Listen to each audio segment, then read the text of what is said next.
You've probably seen it. A quiet photo of Freddie Mercury in his garden, taken in 1991.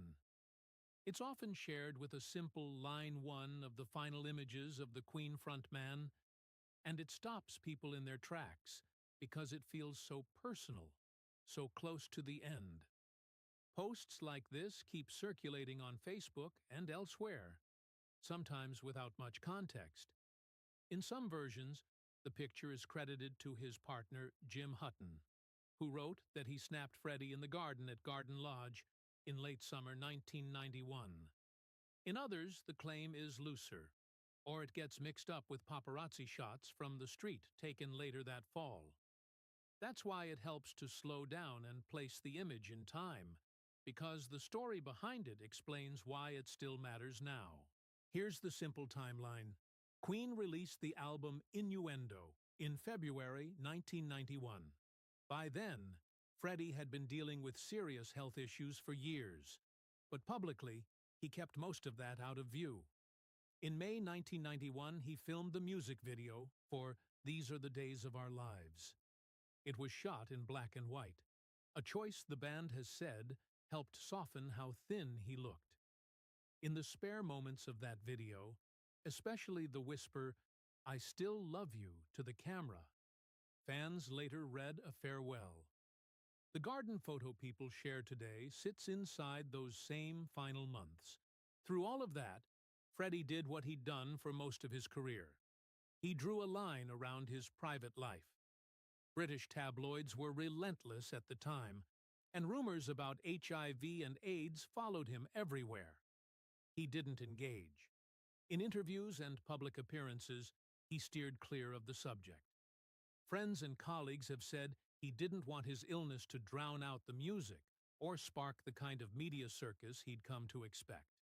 He also lived in a world where stigma around AIDS was heavy, and people with the condition were often treated harshly in headlines and in daily life. That silence only broke at the very end. On November 23, 1991, Freddie released a short statement confirming he had AIDS. He asked for privacy and said he'd chosen not to share it earlier to protect those close to him and to keep the focus on his work. The next day, November 24th, he died at home in London at age 45. Queen's team later said the immediate cause was bronchopneumonia, brought on by AIDS. The announcement and the timing were jarring, but they were also exactly how he wanted it handled. On his terms, one clear message, then quiet.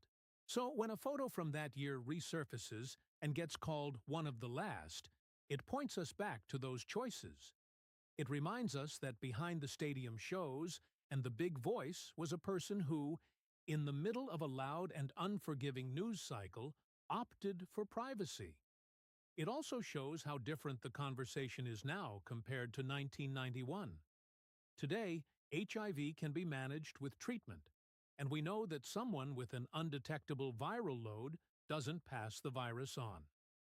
There's PrEP to prevent infection, and there's far more public education than there was then. We still have a long way to go on stigma, but the medical and social landscape has changed.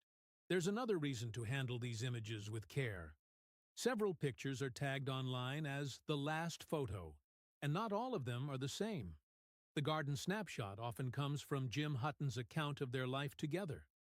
Other final images that surface are tabloid shots taken from outside the house in November, which were published without consent at a very vulnerable time. And then there are stills from Queen's final video shoot, which are sometimes treated like photographs. Knowing which is which matters.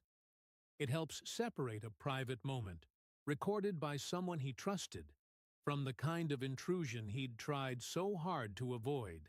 If you're a fan, that context adds weight to a simple garden photo. It's not just a last look. It's the closing chapter of a life that stayed centered on work and on the people he loved, even as the outside world speculated. And for people who didn't grow up with this history, it's a window into what the AIDS crisis felt like at its most public and most private. Huge stars trying to keep control of their story, families and partners navigating fear and judgment, and a press environment that didn't always show restraint. Why it matters now comes down to three things.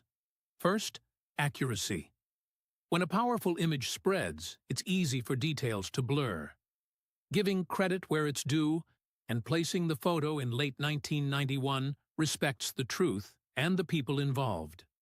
Second, empathy. Remembering why Freddie stayed quiet can guide how we react when any public figure faces a health issue today. And third, progress.